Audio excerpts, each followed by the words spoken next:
ये साफ तौर पर सेना ने बता दिया है और आगे जरूरत पड़ी तो इसे जारी रखा भी जाएगा। जो अपडेट्स होंगे आगे सेना के जरिए साझा किए जाएंगे। इन सब के बीच ही कैमरे के सामने पाकिस्तान का कबूलनामा भी सामने आया है। पाकिस्तानी एयरफोर्स के बड़े अफसर ने पाकिस्तान की पोल खोलकर रख दी है। पुलवामा अटैक को टैक्टिकल ब्रिलियंस बताया है।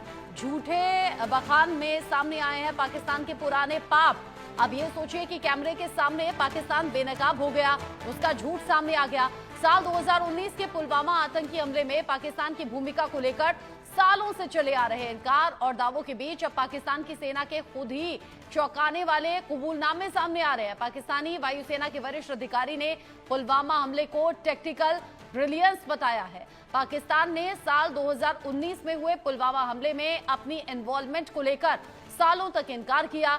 उसका कबूलनामा अब खुद उसकी वायुसेना के शीर्ष अधिकारी ने कर दिया है। पाकिस्तान एयरफोर्स के एयर वाइस मार्शल और जनसंपर्क निदेशक डीजीपीआर औरंगजेब अहमद ने एक प्रेस कॉन्फ्रेंस में पुलवामा हमले को टैक्टिकल ब्रिलियंस यानी कि सैन्य चालाकी की मिसाल बताया।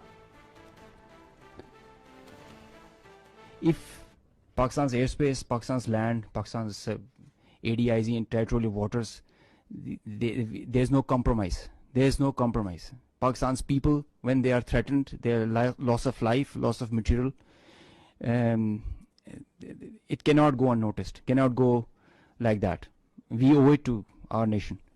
And the pride and the trust the Pakistani nation has on our armed forces, we have always upheld it at all cost. At all cost. We did try to tell them with our tactical brilliance in Pulwama.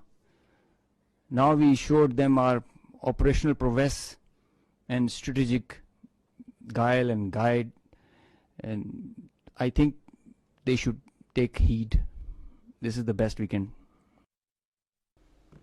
मेरे senior colleague Ajay Jandiyal इस खबर को लेकर जुड़ गए हैं ज्यादा update के साथ। अजय, सालों तक इनकार किया पाकिस्तान ने पुलवामा अटैक में इन्वॉल्वमेंट से, लेकिन अब इस बयान का, इस प्रेस कॉन्फ्रेंस का मतलब क्या निकालें? देखिए, पाकिस्तान के बड़े नेता, पाकिस्तान के मंत्री, सेना के अफसर जो हैं हमेशा सच्चाई को सामने लाते हैं, कभी ना कभी ले आते हैं। आज इस प्रेस कॉन्फ्रेंस में उन्होंने जो कहा है वो साफ बताता है कि किस तरीके से पाकिस्तान में ही पुलवामा हमले को लेकर जो है वो सब कुछ षड्यंत्र रचा गया था और इस खबर को पूरा समझने की जरूरत है। उन्हें कहा पाकिस्तान की जमीन, पाकिस्तान का आसमान, पाकिस्तान की जो पानी है उसमें अगर कोई भी हरकत होती है तो उसको हम बर्दाश्त नहीं करेंगे और उसके लिए हम हमेशा तैयार रहते हैं जवाब देने के लिए। और इसी चीज को बताते बताते वो उस हद तक चले गए कि हमारी मतलब यह है कि उनकी सेना जब कुछ नहीं कर पाएगी तो हम अपने आतंकियों से करवाते हैं। और पुलवामा का ये जिक्र जो है उन्होंने इसीलिए किया है कि इतनी प्रोफेशनल आर्मी है, उसका नज़ारा हमने पिछले 4 दिनों में देखा है। पाकिस्तान की जब तबाही हुई, पाकिस्तानी सेना के कई एयरस्पेस जो हैं, एयरबेस जो हैं, जो वो वहाँ पर नष्ट किए गए जवाबी कार्रवाई में भारत द्वारा।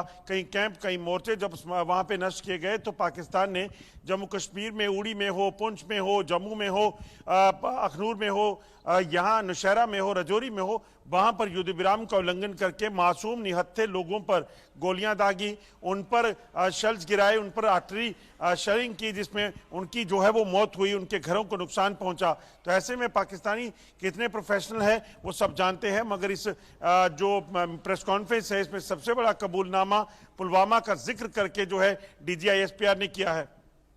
जिस तरीके से आपने बताया कि बातों बातों में पाकिस्तान का जो झूठ है वो बेनकाब हो गया और अब तो पूरे विश्व ने इन बातों को देखा है। और अजय, तो पहली बार नहीं है कि पाकिस्तान का दोगला चेहरा सामने आ गया हो या फिर पाकिस्तान ने पहले कुछ और कहा हो, बाद में सच सामने आ गया हो। पुलवामा अटैक को टैक्टिकल ब्रिलियंस बताया और ये बता दिया कि पाकिस्तानी फौज कितनी ज्यादा ट्रेंड है, कितनी ज्यादा काबिल है। लेकिन जैसा आपने कहा कि अगर फौज से जो काम नहीं होता तो आतंकियों को आगे कर दिया जाता है।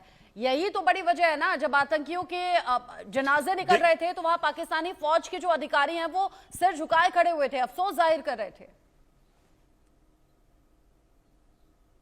देखिए बिल्कुल बिना वर्दी के जो पाकिस्तानी सेना के ये सिपाही हैं आतंकी, दरअसल इन्हीं की मदद से पाकिस्तान जो है ये अपने जो टैक्टिकल ऑपरेशन जिनका नाम दिया जा रहा है ये उनको करवाते हैं। और दरअसल आप देखें तो भारत ने जब पाकिस्तान के खिलाफ रिटेलिएशन किया था तो उसके पीछे की वजह क्या थी? वजह यही थी कि भारत ने जब देखा कि पाकिस्तान जो है अब इस चीज को आतंकवाद को ज्यादा इस्तेमाल करा है या ज्यादा बर्दाश्त करने की हद जो है वो भारत में नहीं है, और इसीलिए भारत ने कार्रवाई की और पाकिस्तानी सेना के ठिकानों को ध्वस्त करने से पहले आतंकी ठिकानों को ध्वस्त किया और तकलीफ पाकिस्तानी सेना को हुई। पाकिस्तानी सेना ने जवाबी कार्रवाई में यहाँ पर एयर स्ट्राइक की कोशिश की, यहाँ पर ड्रोन हमले किए, जिसका मुंहतोड़ जवाब जो है वो दिया गया। मगर ये टेक्निकल जो इंटेलिजेंस जिसको नाम दिया जा रहा है, ये पुलवामा हमला पाकिस्तानी सेना ने करवाया था। इसको लेकर भारत पहले भी पाकिस्तान को और दुनिया को सबूत दे चुका है।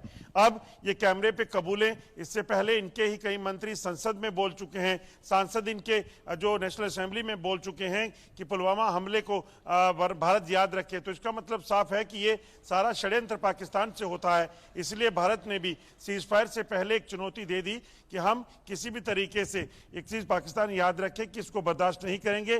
कोई भी एक्ट ऑफ टेररिज्म जो होगा वो एक्ट ऑफ वॉर के तौर पर देखा जाएगा। अच्छा अजय, एक तरफ तो पाकिस्तान बेनकाब होता है, पाकिस्तान आतंक को पालता है, ये पूरी दुनिया के सामने आता है। बावजूद इसके जब भारत पाकिस्तान के बीच में टेंशन चलती है, IMF से बड़ा लोन पाकिस्तान को मिल जाता है। ये तो पाकिस्तान के लिए एक बूस्ट वाली बात हो गई कि इस टाइम पर भी पाकिस्तान को सपोर्ट कर दिया, वो भी ये जानते हुए कि वो ये सारा पैसा आतंकवाद के लिए लगाएगा या भारत के खिलाफ लगाएगा। देखिए एक चीज को समझना होगा रचना, पाकिस्तान दरअसल रोना जानता है। पाकिस्तान को पता है कि किसके सामने गिड़गिड़ा के कहां से क्या हासिल होता है। भारत की सरकार या भारत जो है वो बात करता है आत्मनिर्भर की। भारत बात करता है कि आत्मनिर्भर होकर डिफेंस के क्षेत्र में आगे जाना है, अपने भारत में तैयार की गई चीजों को दुनिया को एक्सपोर्ट करना है। मगर पाकिस्तान बात करता है किसी के आगे हाथ फैलाना है और लोन लेके आना है, पैसा मांगना है, हथियार मांगने हैं। आप सोचिए अभी तो जब हालात खराब हुए भारत और पाकिस्तान के दरमियान, तो पाकिस्तान ने पहले तुर्की और फिर चीन का दरवाजा खटखटाया हथियारों के लिए, मदद के लिए। तो ये चीजें जो हैं वो साफ बताती है। वहीं भारत की तरफ देखें तो भारत ने